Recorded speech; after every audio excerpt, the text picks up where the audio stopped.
안녕하세요. 굉장히 가슴 벅찬 그런 순간입니다. 3년 전에 와서 워싱턴 사김의 교회 교우들과 함께 베드로 이야기가 함께 나누었던 것으로 기억을 하고 있는데, 오늘은 베드로가 쓴 것으로 알려지고 있는, 그러니까 실질적인 저자가 베드로라기보다는 베드로의 마음을 계승한 사람이 썼던 책을 가지고 네 번에 걸쳐서 함께 하나님 말씀을 나누게 되었습니다. 요즘처럼 살기 어려운 때가 없는 것처럼 느낍니다. 어느 시대에도 자기 시대가 참 좋았어 이렇게 말하는 시대가 있을까 싶긴 한데요, 가장 어려운 시기를 누구나 다 살고 있다고 말하지만 정말 알 수 없는 세상을 지금 살고 있습니다. 세상이 얼마나 빨리 변화되고 있는지 종잡을 수 없는 일들이 벌어지고 있습니다. 오늘 아침에 호텔에 있으면서 어떤 분이 인터뷰한 것을 잠시 봤는데, 그분이 한참 인터뷰를 하다가 자기 안경 자랑을 했습니다. 이렇게 안경 자랑을 하면서 멋있죠? 그리고 안경을 보여주더니 그 안경이 뭐라고 얘기하냐면 AI가 탑재된 안경인데, 그래서 자기 앞에 있는 사물을 이렇게 보면서 내가 보고 있는 게 뭔지 이야기해줘 하고 묻자, 그러자 즉시 안경에서 소리가 납니다. 뭔가에 대한 대답을 하고 있습니다. 그래서 깜짝 놀랐습니다. 세상이 이렇게 변했구나. 어떤 나라에 가도 그 언어로 모든 걸 이해할 수 있는 그런 세상이 급하게 열리고 있는데, 신비한 세상이네 그랬는데, 오늘 저녁을 함께 먹은 교우님이 그 안경을 가지고 있다는 얘기를 듣고 이게 이렇게 놀라운 세상이 되어버렸구나. 비싸지도 않습니다, 그 안경이. 깜짝 놀랐습니다.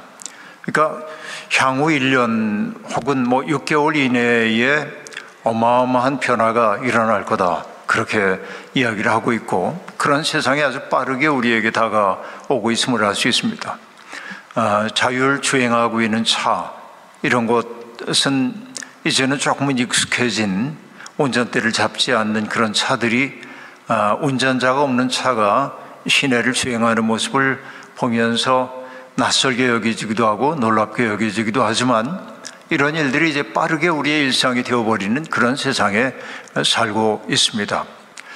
지난번에 우리가 팬데믹 시대에 막 지나가면서 이 모임을 했을 때, 아직 팬데믹이 끝나기 이전이었습니다만은, 그때만 해도 이 코비드19라고 하는 시대가 우리에게 가져다 준 질문이 뭔지에 대한 이야기를 많이 나누기도 했습니다만, 이 지구촌의 환경 문제는 점점 어려워지고 있다는 사실이 속속 드러나고 있고, 또 인간의 과학기술이 어마어마한 속도로 발전하고 있다고 하는 거, 그러니까 정신 차리기 어려울 정도의 여건 속에 우리들이 살고 있습니다. 이 자리에 계신 연세 많으신 분들은 농경 중심 사회로부터 오늘의 사회에 이르기까지 100년도 되지 않는 기간 동안에 인류 역사 수억 년 동안 경험해왔던 것보다 더 큰 변화를 경험하고 있습니다. 기가 막힌 시대를 우리가 살고 있습니다. 이게 우리의 모습입니다. 그런데 세상은 그렇기 때문에 평화로워지고 있냐면 그러지 못한 것 같고, 너무나 많은 갈등이 사회 도처에서 드러나고 있음을 알 수 있습니다. 특별히 한국 사회가 너무나 갈등이 심화되어서 사람들 사이에 그 적대 감정이 점점 높아가고 있다는 사실을 여러분들도 우려 섞인 시선으로 바라보고 있을 거라는 생각이 들기도 합니다. 정말 세상이 이렇게 어지러워졌습니다. 우리는 흔히 에덴 동산에서 쫓겨난 아담과 하와 사이에 태어났던 첫 번째 아들이 가인이고 두 번째가 아벨인데, 가인이 아벨을 죽이고 에덴의 동쪽으로 이주하여 살았다 하는 이야기를 들었습니다. 에덴의 동쪽으로 이주해 갔던 가인이 살고 있던 그 땅을 노시라고 성경이 얘기하고 있는데, 노시라고 하는 뜻은 유리하다, 방황하다, 그런 뜻입니다. 그러니까 한마디로 얘기하면 이렇게 해석할 수 있겠습니다. 하나님을 등지고 사랑해야 할 형제를 경쟁의 대상으로 보고 싸우는 그 인간 존재가 처하고 있는 기본적인 분위기가 방황일 수밖에 없고 정서적 불안일 수밖에 없다라고 하는 사실이 바로 에덴의 동쪽 노땅 주민이라고 하는 말의 의미가 바로 그것이라고 여겨집니다. 제가 어제 미국의 저쪽 서부에 있는 산호세에서 왔습니다. 그곳에서 제가 이 에덴의 동쪽에 대한 이야기를 잠시 나누게 되었는데요. 여러분, 존 스타인백이라고 하는 미국의 소설가가 1952년에 발표했던 소설이 에덴의 동쪽입니다. 그런데 그 에덴의 동쪽이 배경으로 삼고 있는 지역이 바로 산호세에 있는 살리나스라고 하는 계곡인데, 제가 거기를 일부러 지나가 봤습니다. 살리나스 계곡을. 그 소설도 똑같이 성경 이야기하고 똑같이 가인과 아벨로 형상화된 두 형제 사이의 갈등, 그 갈등 때문에 어떤 참극이 벌어지고 있는지를 보여주고 있는데, 그러니까 이 존 스타인백은 자기 시대를 우울하게 성찰했다고 얘기할 수 있겠는데, 오늘 우리가 살고 있는 세상이 그야말로 에덴의 동쪽에서의 삶이라고 얘기할 수 있겠습니다. 인간은 본래 하나님이 서로를 사랑하라고 지어준 존재인데요. 그러니까 여러분, 인간의 창조에 대한 이야기를 볼 때 아담이 쓸쓸해하는 모습을 보고 하나님께서 돕는 짝을 만들어주겠다고 작정하고 아담을 깊이 잠들게 한 다음에 갈비뼈 하나를 뽑아가지고 여자를 만들었다고 얘기합니다. 갈비뼈라고 하는 것은 메소포타미아 문명권 내에 세워졌던 가장 고대의 문명 가운데 하나인 수메르와 아카드에서는 절친한 친구, 생명을 나눈 사이, 그런 뜻입니다. 그러니까 갈비뼈 하나를 뽑았다고 하는 그 얘기는 여성이 남성에게 종속되었다고 한 말이 절대로 아니고, 그 말은 둘이 함께 생명을 나눈 사이, 그래서 함께 걸어가야 할 대상, 그런 뜻일 겁니다. 잠에서 깨난 아담이 가장 깊은 사랑의 고백을 하죠. 여러분, 성경이 세 번역을 읽고 있으니까 이제야 나타났구나 이 사람. 뼈도 나의 뼈, 살도 나의 살, 남자에게서 나왔으니 여자라 하리라, 이렇게 말합니다. 제가 그래서 언어를 다루는 사람이기 때문에 농담처럼 얘기합니다. 인간이 만들어낸 최초의 문장이 굉장한 사랑 고백이다. 자기 앞에 있는 어떤 대상을 바라보면서 이제야 나타났구나 하면서 말이죠, 반기고 환대하고 기뻐하고, 그리고 뼈도 나의 뼈, 살도 나의 살이라고 하는 것은 나의 소유라고 한 말이 아니라, 그 말을 우리식 언어로 얘기하면 뭐랄까요? 너 없이는 나도 없다, 그런 말이거든요. 그러니까 여러분, 인간이 만들어낸 최초의 단어 말고 문장이 사랑 고백이라는 게 의미심장하다 하는 말씀을 드렸는데, 이게 인간의 가장 본질적인 모습이라고 볼 수 있습니다. 그러나 에덴 이후의 인간은 내 옆에 있는 사람들을 그런 마음으로 대하지 못하고 있고, 경쟁의 대상으로 바라보고 때때로 갈등 일으키는 대상으로 보고 있었던 것이죠. 특별히 우리 시대를 얘기할 때 두 가지의 인생관을 얘기하는 사람이 있습니다. 하나는 사다리 오르기로서의 인생을 살고 있는 사람들이 있는데요, 사다리는 성공의 사다리입니다.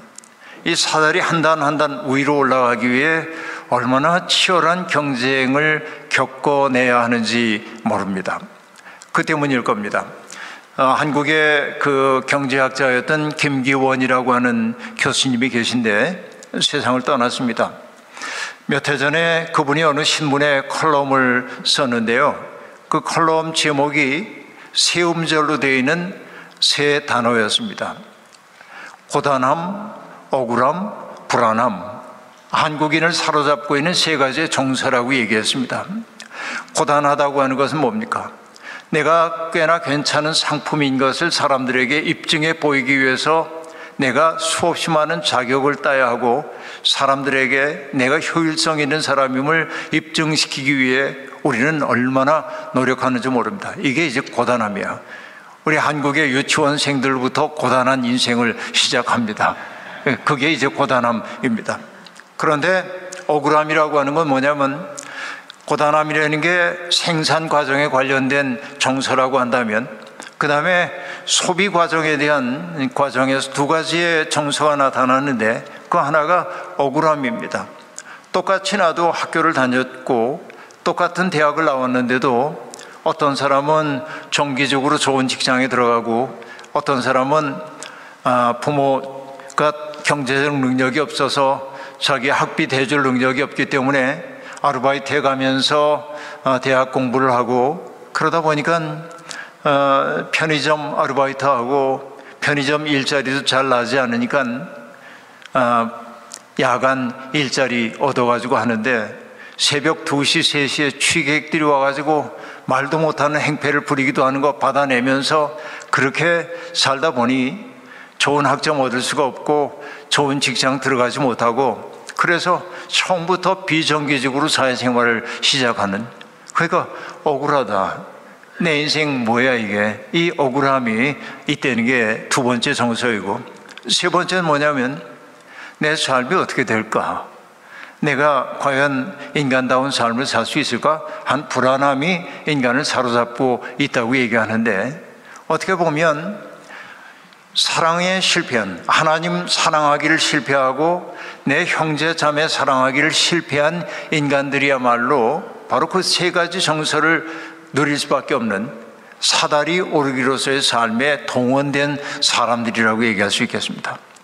사다리를 위로 올라갈수록 올라설 수 있는 자리는 좁아지기 때문에 경쟁은 치열해지고, 그러다 보니까 내 자리를 확보하기 위해 위에 올라앉은 사람의 다리를 잡아당기기도 하고, 밑에서 내 자리를 박차고 올라오려고 하는 사람을 밟기도 하면서, 그렇게 지내다 보면 내 마음속에 항시적인 불안감이 생기죠.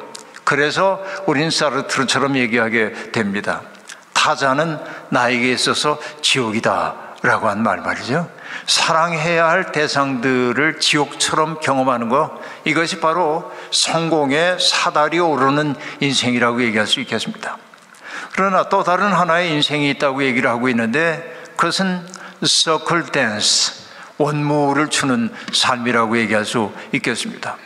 서로 손을 붙잡고 정겹게 춤을 추고 있다가 문득 저기를 바라보니까 김영복 목사님이 혼자 우울한 표정을 짓고 있을 때, 우리는 이렇게 얘기할 수 있습니다. 김 목사님, 거기서 왜 우울하게 그러세요? 우리 함께 춤춰요.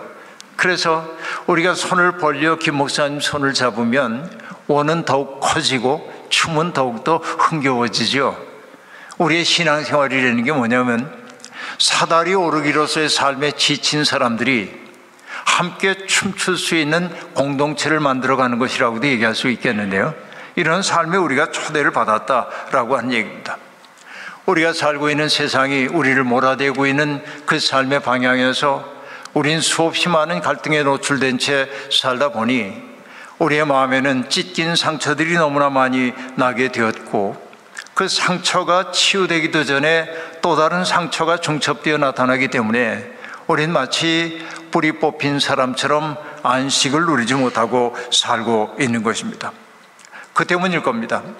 우리의 마음속 가장 깊은 곳에서는 누군가와 일치를 경험하고 싶은 근원적인 욕구가 우리 속에 있습니다. 누군가와 더불어서 흉금을 터놓고 이야기할 수 있는 사람들에 대한 그리움이 우리 속에 있다고 하는 얘기입니다. 교회는 뭐냐면, 사람들을 사정없이 분열시키고 있는 이 세상에 대한 강력한 저항으로서 그 그리움을 품고 만나 사람들이 서로에게 환대를 제공하고 하나님 안에서 사랑을 경험하는 것이 바로 교회여야 합니다. 저는 이 워싱턴 사김의 교회가 바로 그런 환대의 공동체로 날마다 아름답게 지어져 가기를 소망합니다. 여러분, 바울 사도도 그런 이야기를 했죠. 골로새서 3장 11절에서 바울은 교회에 대해서 얘기하고 있습니다. 그리스도를 믿는 사람들에 대한 얘기죠. 거기에는 그리스인과 유대인도, 할례 받은 자와 할례 받지 않은 자도, 야만인도 스구디아인도 종도 자유인도 없습니다. 오직 그리스도만이 모든 것이며 모든 것 안에 계십니다 라고 말합니다. 바로 이것이 진정한 교회라고 얘기할 수 있겠습니다. 교회를 다양한 사람들이 모여 있지만은 교회를 일치되게 하고 있는 가장 귀한 비결은 무엇일까요? 사람들이 서로를 하나님의 형상으로 대할 때 바로 그런 공동체는 가능해진다라고 하는 이야기입니다. 바로 우리가 하나 될 때 비로소 우리는 그리스도의 몸이라고 하는 사실을 입증하게 될 것입니다. 자, 오늘 베드로 사도는 이렇게 인사말을 하고 있는데요. 발신인인 베드로가 말합니다. 본도와 갈라디아와 갑바도기아와 아시아와 비두니아에 흩어져 사는 신자들에게 그리스도 안에서 문안의 인사를 드린다고 이야기하고 있습니다. 성도들을 일컫는 단어가 뭐냐면 여기저기에 흩어져 살고 있는 나그네라고 말합니다. 여러분, 나그네 그러면은 여러분 나그네 설음 잘 아시죠? 왜냐하면 이곳에 살고 있는 한인들은 다 성이 똑같다면서요. 이씨, 이름은 민자씨, 이민자. 이민자로서의 그런 그 고달픔을 여러분 모두가 다 경험하고 살았던 것이요. 흩어져 사는이라고 하는 단어는 디아스포라라고 하는 단어이고요. 나그네라고 하는 것은 파레피데모이스라고 하는 번역어인데 헬라어로 낯선 사람이란 뜻입니다. 여러분, 흩어져 살고 있는 낯선 자입니다. 우리가 나그네가 되었다고 하는 그 말의 의미는 어떤 지역에서 낯선 자로 살아간다고 하는 것을 의미합니다. 저는 늘 얘기하는데요, 하나님이 아브라함을 부르셨을 때 맨 먼저 그에게 하셨던 말씀이 무엇입니까?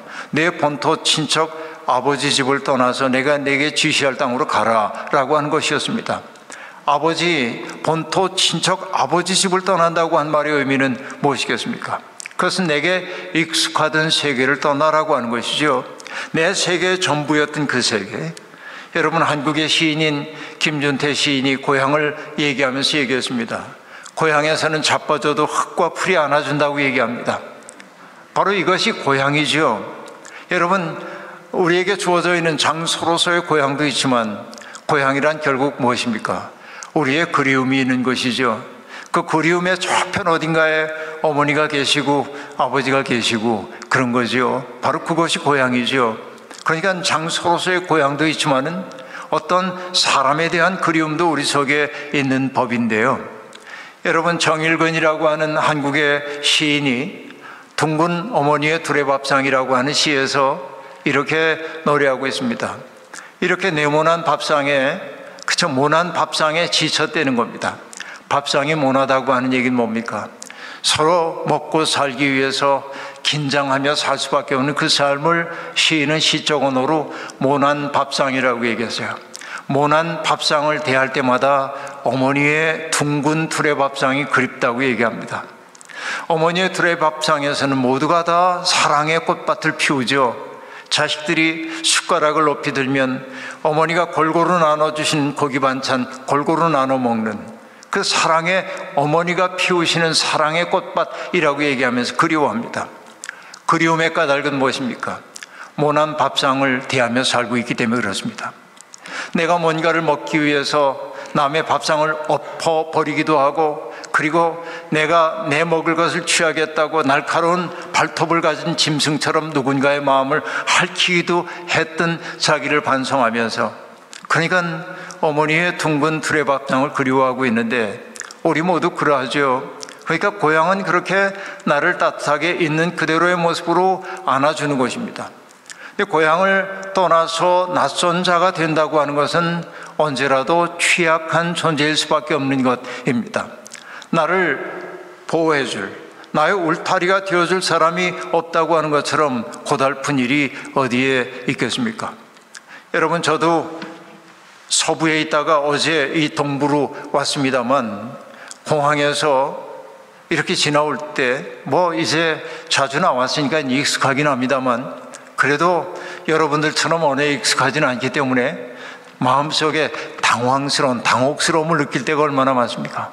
이것이 내가 얼마나 취약한 존재인가라고 하는 걸 느끼게 만드는 상황들이라고 볼 수 있겠죠. 그러니까 하나님은 그렇게 취약해지라고 얘기했습니다. 나그네로 산다고 하는 것은 그런 것입니다. 그 때문에 취약한 존재인 나그네들은 살갗이 벗겨진 존재다, 그렇게 얘기할 수도 있겠습니다.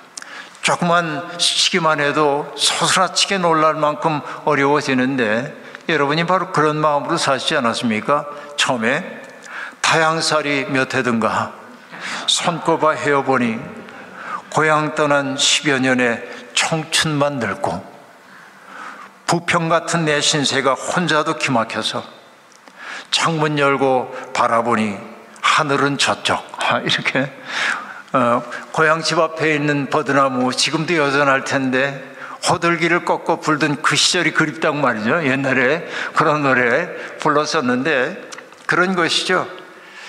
타향에서 지내고 있는 사람들, 바로 그들이 나그네들이라고 얘기할 수 있겠습니다. 그렇게 타향에 살고 있는 사람들은 뭔가 마음속에 고향을 품고 살지 않으면 안 되는 것이죠. 여러분 마음속에도 그런 고향이 있을 겁니다. 지금은 세상을 떠났습니다마는 제 선배 목사님 가운데 한 분이 들려준 마음속에 오랫동안 남는 이야기가 하나 있습니다. 그 목사님은 1958년에 대광고등학교에 입학을 했습니다.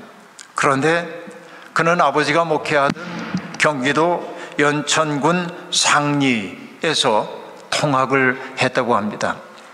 그곳에서 대광고등학교까지 200리 길인데 매일 기차로 통학을 했고, 하교 시간이 되어가지고 연천까지 가면 저녁이 되어서 캄캄한 밤이 되는데 그 들판 한가운데 있는 역사도 없는 간이역에 내리고 나면 빛 한 점 없는 캄캄한 어둠 속에 버려진 것 같은 느낌이 들었다는 겁니다.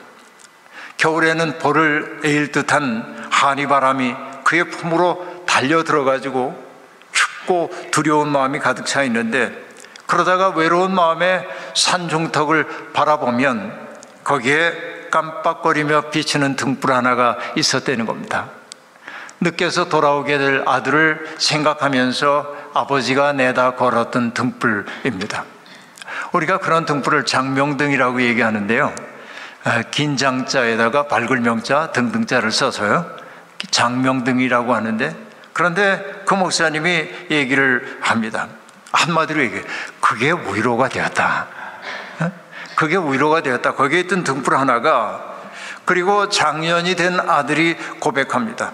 그 등불은 아버지가 떠난 이후에도 여전히 살아서 날마다 밤마다 내 영혼을 비추고 있습니다. 그리고 그 등불은 한 사람을 위하여 등불을 내건다는 것, 그것이 인생의 유일한 길이라고 말하고 있습니다. 여러분 생각해 보면요, 그 등불이 있는 사람과 없는 사람은 다릅니다.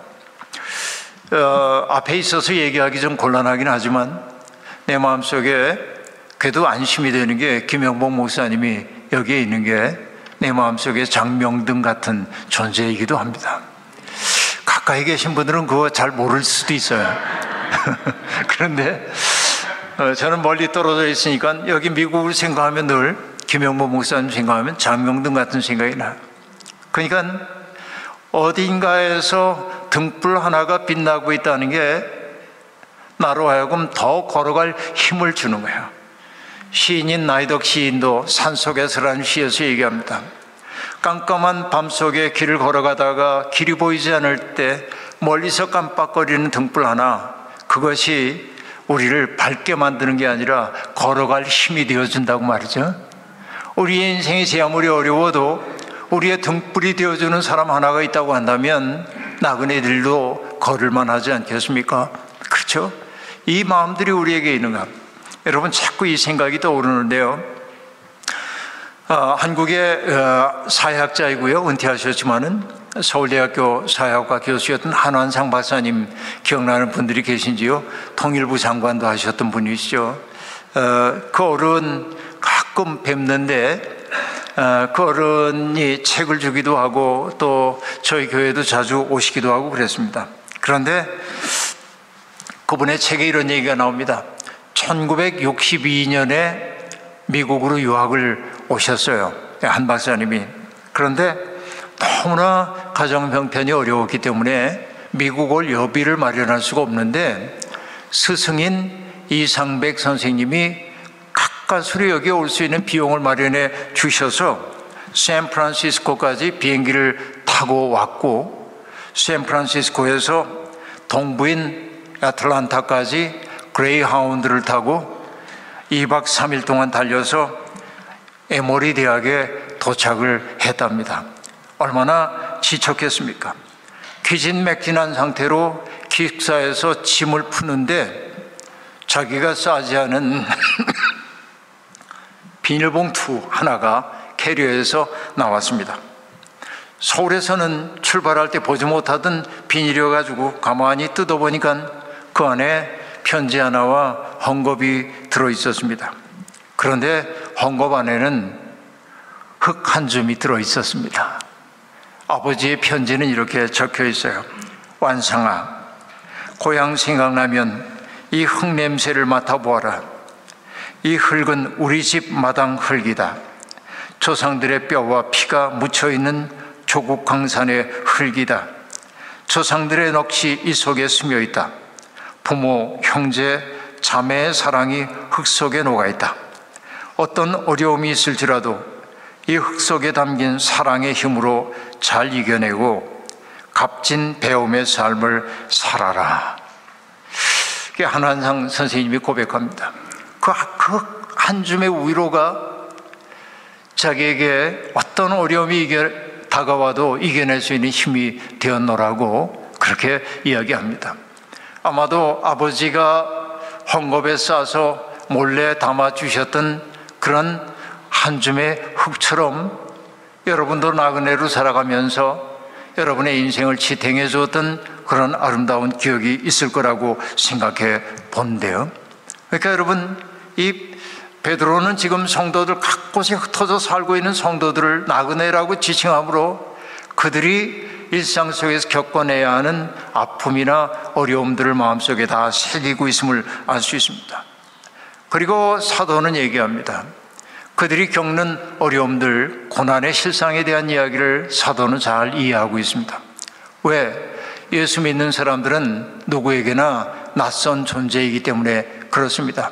그들은 이질적인 존재들입니다. 왜냐하면 주류 사회가 가장 소중하게 생각하는 가치관에 맹목적으로 복종하지 않기 때문에 그렇습니다. 우리는 뭔가 다른 삶을 살아가는 사람들입니다. 모두가 높아져야 한다고 얘기할 때 우리는 가장 낮은 자리에서 섬기는 삶이 거룩하고 아름답다고 얘기하기 때문에 그렇습니다. 모든 사람들이 성공이 최고의 가치라고 얘기할 때 우리는 다른 가치가 더 소중하다고 말하는 사람들이기 때문에 그렇습니다. 예수 믿는 사람들은 언제나 이질적인 존재입니다. 그런데 여러분, 이질적인 존재로서의 나그네는 한 사회를 바라볼 수 있는 가장 올바른 시선을 가지고 있습니다. 그 사회에 동화되어 살고 있는 사람들에게 보이지 않는 그 사회의 취약함이 나그네의 눈에는 보이게 마련입니다. 그러기에 나그네의 존재는 소중합니다. 오늘 우리가 살고 있는 이 세상도 끊임없이 사람들에게 편리한 것과 풍요로운 것이 행복이라고 말하고 있지만 그 행복의 뒤안길에서 불행에 빠져들 수밖에 없는 사람들의 얼마나 많이 있는지 모릅니다. 그런데 우리가 나그네로 산다고 하는 것은 바로 그런 처지에 있는 사람들의 어려움을 헤아리는 사람이 된다는 뜻 아닐까요? 저는 그렇게 보고 있습니다. 믿음의 사람들은 기존 질서를 당연한 것으로 받아들이는 사람들이 아니라 하나님이 기뻐하시는 새로운 질서를 만들어내기 위해 노력하는 사람이라고 말할 수 있겠습니다. 그런데 여러분, 이 성경에서 우리가 조금 생각해 봐야 할 것이 있는데, 흩어져 사는 나그네라고 얘기할 때 흩어지다, 디아스포라라고 하는 그 말의 의미 가운데는 씨를 뿌린다라고 하는 뜻도 있습니다. 그러니까 하나님이 우리를 이렇게 흩어놓으신 까닭은 무엇일까요? 믿는 사람들을 여기저기 흩어놓으신 까닭은 뭘까요? 그곳에 하나님 나라의 씨앗을 심으라고 하는 뜻 아니겠습니까? 우리가 서 있는 삶의 자리 어디에서나 새로운 질서를 만드는 씨앗이라고 우리를 이 세상에 보내셨다라고 하는 얘기이죠. 여러분, 얼마 전에 제가 어느 책을 읽다가 마음속에 감동을 한 것인데요, 멕시코의 속담 가운데 그런 게 있답니다. 여러분 아시다시피 남미는 한동안 굉장히 어려운 군부 독재 시절을 겪었던 것을 알 수가 있죠. 그리고 그 때문에 생긴 속담일 겁니다. 그들은 우리를 땅에 묻었다. 그러나 그들은 우리가 씨앗이라는 것을 몰랐다. 그렇게 말합니다. 여러분, 땅에 묻힌 씨앗은 반드시 발화되어 뭔가 만들어내죠. 이것이 신앙이죠. 그러니까 우리는 이 세상의 도처에 쓸쓸하게 흩어져 보냄을 받은 것처럼 느껴지지만, 그러나 흩어져 있는 사람들은 누구나 다 새로운 문화와 생명의 세계를 일구라고 하는 하나님이 보내신 일종의 씨앗이라고 말할 수 있겠습니다. 그러니까 여러분, 자부심을 갖기를 바랍니다. 나는 씨앗이다. 나는 어떤 경우에도 하나님의 생명과 평화를 만드는 씨앗으로 이 자리에 있다. 여러분, 고은이라고 하는 한국의 시인 겸 소설가가 있습니다. 좀 문제가 있긴 있었지만요, 그분의 화엄경이라고 하는 책에 보면 흥미로운 대목이 나옵니다. 벵골만을 지나가던 뱃사람들은 물이 떨어지면 그럼 물을 구해야 할 텐데 구할 길이 없는 겁니다. 그러나 경험 많은 뱃사공들은 그 바다 한복판을 뚫고 솟아오르는 담수의 강이 어디에 있는지를 알고 그곳에 가서 물을 구한대요. 소설 속에 등장하는 얘기니까 제가 알 길은 없습니다만 그 이미지는 제게 굉장히 강렬하게 다가왔습니다. 세상이 전부 짠물로 뒤덮여 있을 때 어딘가에서 맑은 샘물을 솟아올린다고 한다면 그것이 지친 사람들에게 희망이 되지 않겠습니까? 바로 우리는 그런 희망이 되라고 부름을 받은 겁니다. 이게 베드로가 기독교인들을 가리켜 하고 있는 말의 의미라고 말할 수 있겠습니다. 믿음의 사람들은 세상 도처에 심어진 사람일 뿐만 아니라 믿음의 사람들은 또한 택함을 받은 사람입니다. 여러분, 베드로 전서 2장을 읽지 못했습니다만 2장 9절은 말합니다. 여러분은 택하심을 받은 족속이요 왕과 같은 제사장들이요 거룩한 민족이요 하나님의 소유가 된 백성입니다. 자, 우린 택함을 받았다고 얘기합니다. 많은 사람들이 택함을 특권으로 이해하는 경향이 아주 많이 있습니다. 우린 택함 받았어. 이 얘기 거룩한 얘기이지만 택함 받았다고 하는 그런 그 뜨거운 열정이 자칫하면 남들과 나를 구별하는 것으로 만들어질 때가 아주 많이 있습니다. 제가 처음 교회를 갔을 때, 저는 여러분 신앙생활을 좀 늦게 시작했습니다. 공장을 다니다가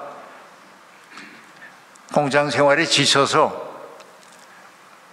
그만두고 대학에 가야겠다 이렇게 마음을 먹고 이제 막 시작하다가 실패를 경험했을 때 처음으로 교회를 가서 청년 시절에 교회를 가게 됐는데요, 교회 가니까 장로님들이 대표 기도를 할 때마다 상투어구가 있어요. 상투어구. 그 뭐라고 얘기하냐면, 하나님, 우리를 저 죄악된 세상에서 구하셔서 이 구원의 방주 속에 들게 하신 것을 감사합니다. 그게 딱 이 문법이에요. 저 세상은 죄악의 세상이고 여기는 구원의 방주래요. 여기에 들게 해주신 이 특권을 주신 하나님 감사합니다. 그러면서 대부분들의 기도의 상투어구 가운데 뭐냐면, 이 버러지만도 못한 우리를 그렇게 얘기할 때마다 나는 속으로 저 도저한 자기 비하 그러고 왜냐하면 난 인간이 죄인이라고 하는 그 사실을 내가 받아들일 수가 없어서요. 그래서 여러분, 찬송가를 부를 때도, 교회 다니긴 다녔는데 찬송가 부를 때도 주홍빛 같은 내 죄, 그럼 주홍빛은 무슨 내 죄가, 내가 얼마나 도덕적으로 살려고 애썼는데 내 죄가 뭐 그리 많다고, 그렇죠? 그러니까 인간의 죄에 대한 고백을 할 때마다 고개를 설레, 이건 아니지. 근데 제가 그럴 수밖에 없은 까닭이 뭐냐면, 대표 기도를 하는 장로님이 이 버러지만도 못한 이 죄인을 그러는데 이 버러지가 밑에만 내려오면 군림하는 거예요, 사람들 위에.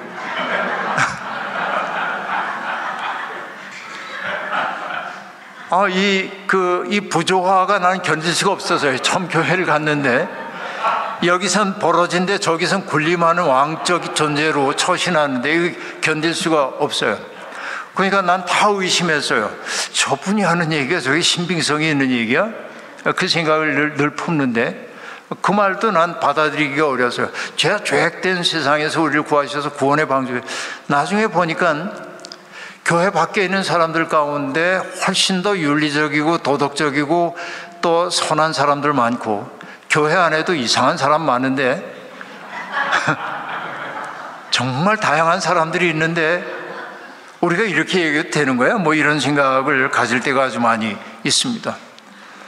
그러니까 여러분, 택하심이라는 것을 우리가 특권으로 이해하면 안 됩니다. 주께서 우리를 택해 주셨다고 하는 건 그건 뭐냐면 하나님의 은총의 절대성을 내가 고백하는 것이죠. 내가 주님을 선택한 것이 아니라 주께서 나를 부르셨기에 내가 응답할 수 있었다고 하는 사실을 고백하는 것입니다.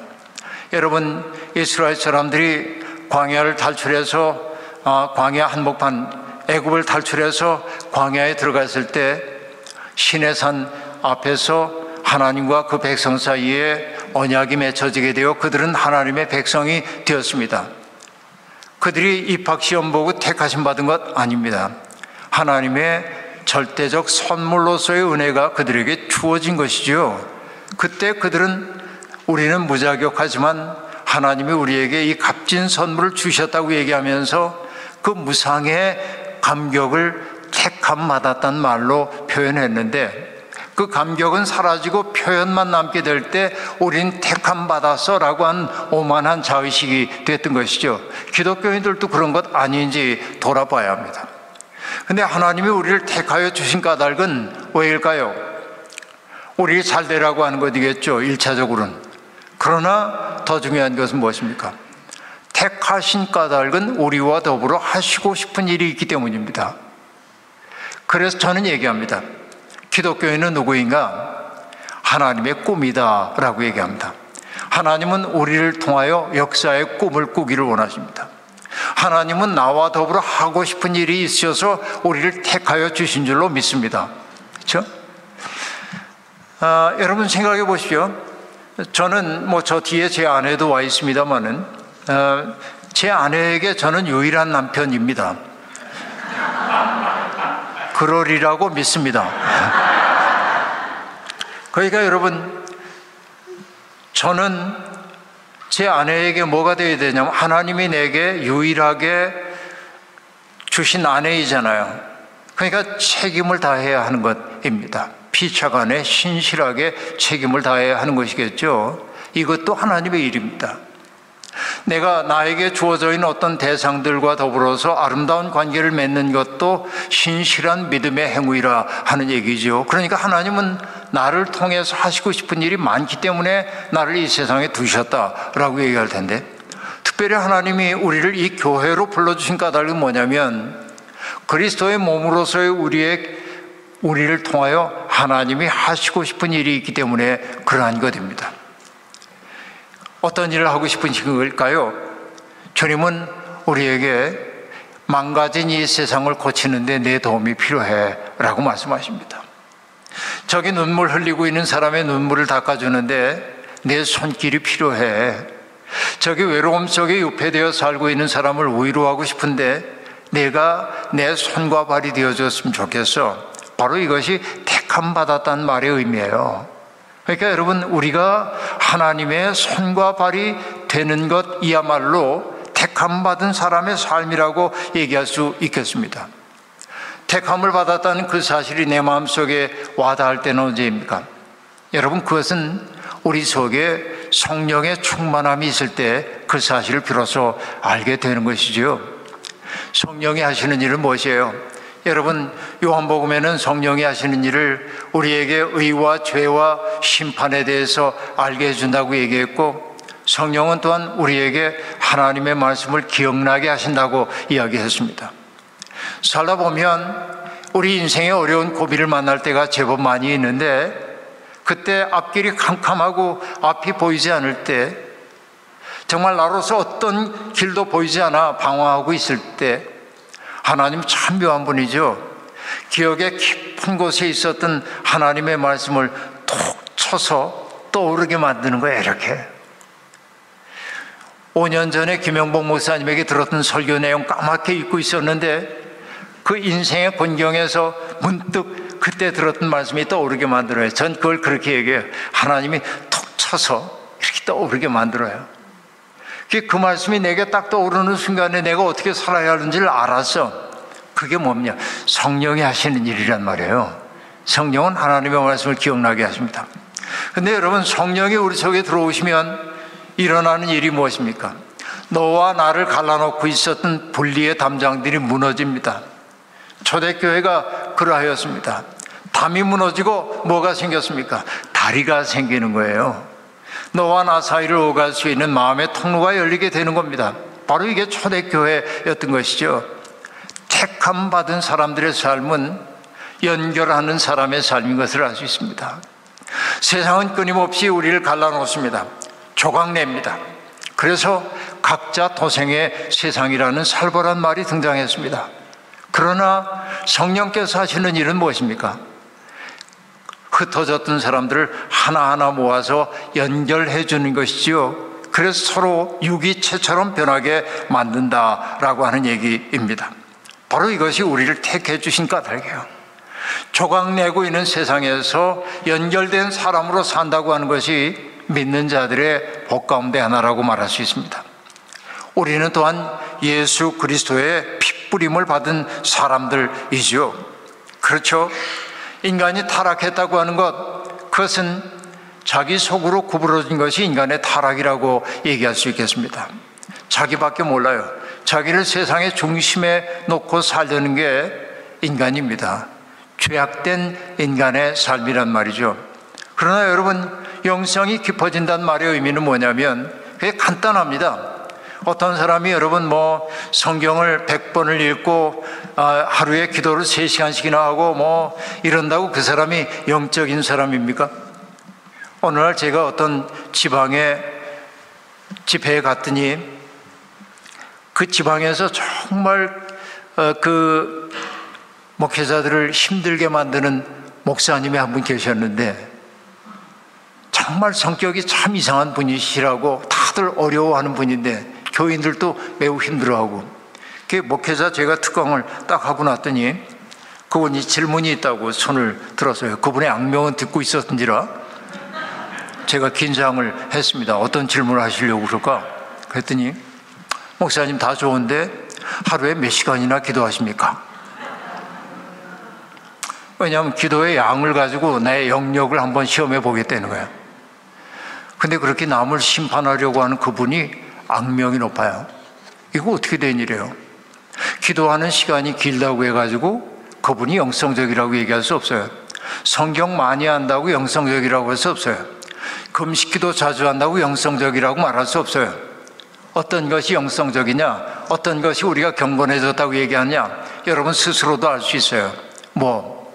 이전에는 나만 알고 살았는데 그냥 내 고통밖에 보이지 않고 내게 유익되는 것만 챙기고 그랬는데 은혜를 경험하고 나니까 남의 아픈 사정이 떠오르기 시작하고 그의 아픔 때문에 내 마음도 지그시 아파지고 그의 어려움을 해결해 주기 위해서 내가 사랑의 수고를 하는 것이 힘들게 여겨지지 않을 때 나는 영적으로 깊어진 거예요.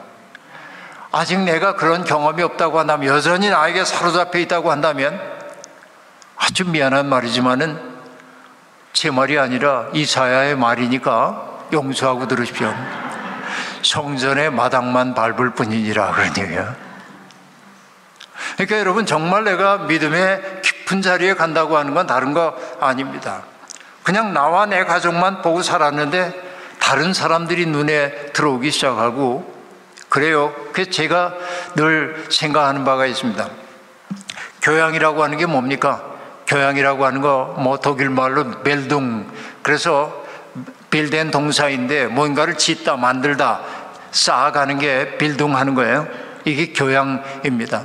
그런데 교양이라고 하는 게 우리가 매너와 에티켓 같은 걸 교양이라고 우리가 흔히 얘기합니다. 그런데 어느 분이 얘기했어요. 교양이란 타자의 고통을 상상할 수 있는 능력이다, 그렇게 말합니다. 어떤 사람이 교양이 있다고 하는 것은 어떤 사람을 바라보면서 그가 느끼고 있을 고통이 무엇인지를 상상할 수 있는 능력을 갖게 되는 게 교양이래요. 그러니까 여러분, 내가 어떤 자리에 가가지고 음식을 먹을 때 음식 먹는 매너를 잘 지키는 것도 교양입니다.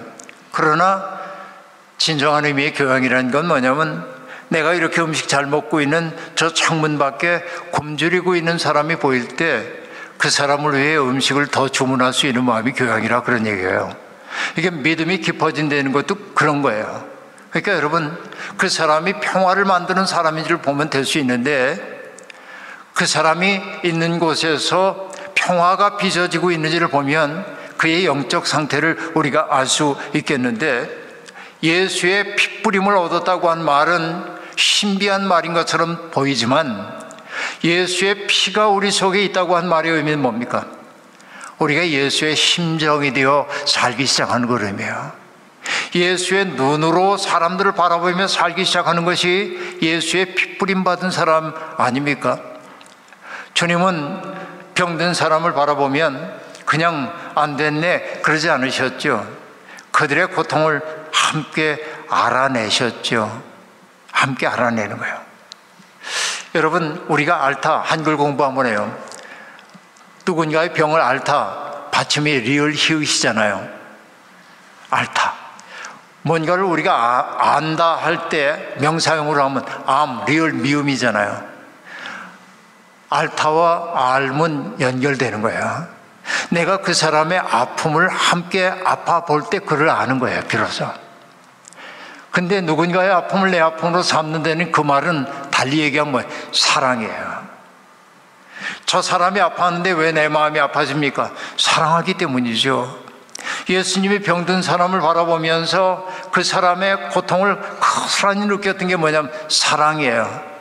그래서 주님은 우리가 겪어야 할 고통을 함께 겪으신 거예요. 그래서 그분이 우리를 아셔요. 우리가 우리의 모든 죄를 짊어지셨다고 한 말의 의미는 뭐냐면, 우리가 겪고 있는 고통과 아픔과 우리가 느끼고 있는 소름을 주님은 아신단 말이죠.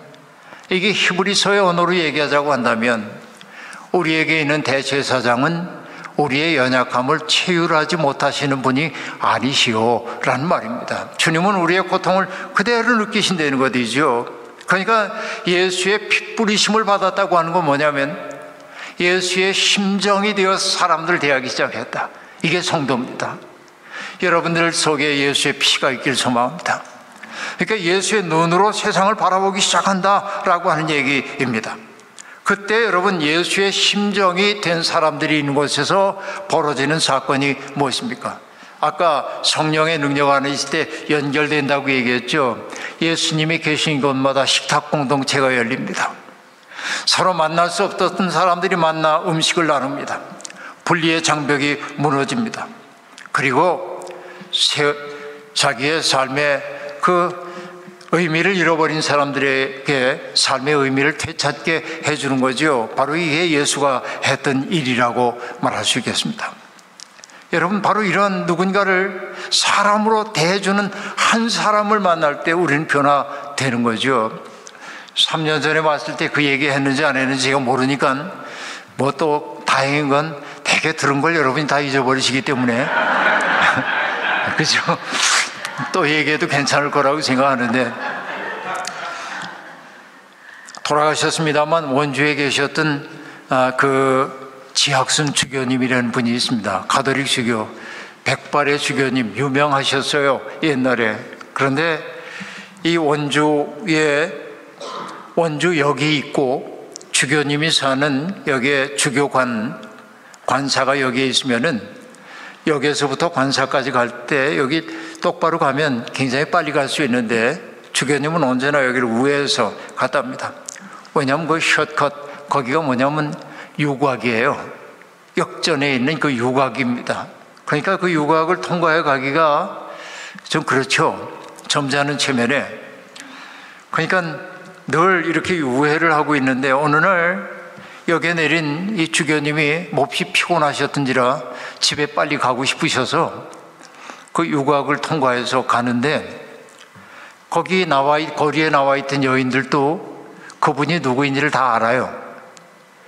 근데 장난기가 발동한 한 여인이 이 주교님의 팔짱을 딱 꼈어요.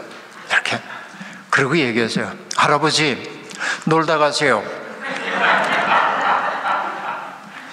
만약에 내가 그 자리에 있는데 누가 내 팔짱을 끼면, 나도 여러분 얼굴이 좀 알려진 목사입니다. 본의 아니게. 여기저기에서. 그러니까 누가 팔짱을 그분이 낀다고 한다면 누가 볼세라 화들짝 놀라서 아닙니다 그러고 달아날 텐데, 이 할아버지는 저보다 역시 높아요. 뭐라고 얘기했냐면, 할아버지 놀다 가세요. 그러니까 놀 틈 없다 이렇게 대꾸를 해 주셨습니다. 그러자 그 대꾸가 재밌었던지 그 여인이 이렇게 얘기합니다. 틈이 없으면 짬이라도 내세요. 그러니까 짬도 없다. 짬 없으면 새라도 내세요. 새도 없다. 그러고 나서 주교님은 자기의 지갑을 꺼내가지고 그 손에 돈을 쥐어주면서 옛다 사탕이나 사 먹어라. 그러고 갔다는 거예요. 그 이후에 후일담 모릅니다. 그 얘기를 들은 작고한 시인 김지아 시인이 그 이야기를 시로 쓴 거예요. 저는 거기까지만 알아요. 근데 가만히 상상을 해보는 겁니다. 그날 그 노주교에게 돈을, 지폐를 받은 그 여인은 어떻게 되었을까? 그때 당장 감화 받아가지고 유곽을 떠났다고 하면 좋겠지만 그럴 가능성은 매우 적고, 그러나 그 여인의 삶 속에 씨앗 하나 심어졌을 거다. 대개 자기를 바라보던 사람들의 시선은 어떤 것입니까? 욕망의 눈으로 바라보든지 아니면 경멸의 눈으로 바라보는 시선을 느끼고 살던 그가 마치 친소녀를 대하듯 그냥 아무런 도덕적 판단하지 않고 있는 그대로의 사람으로 자기를 바라보면서 대해주었던 그 할아버지 주교님의 그 맑은 눈빛을 생각하면서 인생의 어떤 고비길에서 자기의 삶의 방향을 바꿀 수도 있지 않았을까? 그 생각해 보는 거예요. 그러니까 우리도 살면서 수없이 많은 씨를 심고 있어요. 말 한마디로, 그리고 표정 하나로. 그렇죠? 바로 이게 예수의 핏부림을 받은 사람들의 삶이란 말이죠. 우리는 그렇게 살아야 하는 거죠. 베드로는 말합니다. 우리는 썩지 않고 더러워지지 않고 낡아 없어지지 않는 유산을 물려받게 되었습니다. 이 유산은 여러분을 위하여 하늘에 간직되어 있습니다. 여러분, 바로 우리는 그 세계의 부름을 받았습니다. 하나님 나라의 시민으로 부름받았다고 하는 것은 바로 그 가슴 벅찬 소명을 안고 내가 하나님의 꿈이라고 하는 사실을 잊어버리지 아니하고, 주님은 나를 통해 하시고 싶은 일이 많기 때문에 나를 이 세상에 두셨음을 명심하고 사는 삶입니다. 그러므로 여러분, 우리들에게 주어져 있는 인생길에서 나그네로 살고 있지만, 나그네가 낯선 존재로서 익숙한 세계에 살고 있는 이들이 미처 보지 못하는 것들을 보완하고 그것을 보완해 주는 것이 나그네의 윤리인 것처럼, 코메리칸으로 살고 있는 여러분들이 바로 이 미국 사회에서 아름다운 삶의 본을 보여서 한인들이, 또 특별히 예수를 믿는 사람들이 얼마나 아름다운 사람인지를 삶으로 입증할 수 있기를 주의 이름으로 부탁드립니다. 자비하신 하나님, 오늘 우리에게 주신 이 귀한 말씀을 붙들고 살겠습니다. 주께서 주신 소명을 마음속에 간직하고 살겠습니다. 부족하고 연약하지만 우리를 통하여 하나님의 꿈을 이 땅에서 이루어 주옵소서. 예수님의 이름으로 기도하옵나이다. 아멘.